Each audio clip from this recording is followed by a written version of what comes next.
Hey guys, let's make quick and easy egg and tomatoes. This is delicious.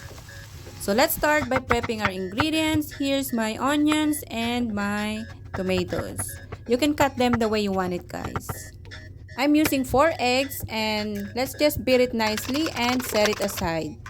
And here's my favorite old pan. Let's just heat our oil to saute our minced garlic and our onions. Let's just cook it down until it's slightly brown, and then we're going to add our tomatoes.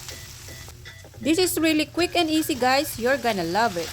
So let's just cook it down nicely, guys, until our tomatoes becomes pasty. And as you can see, guys, just like this. And we're going to add our black pepper.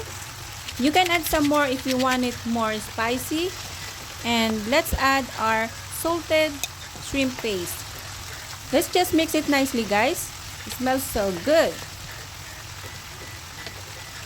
And now it's time to add our eggs. And let's continue cooking until our eggs are fully cooked. And this is it, guys. It's quick and easy. It's delicious. Thank you for watching. Please like and I'll see you on the next video.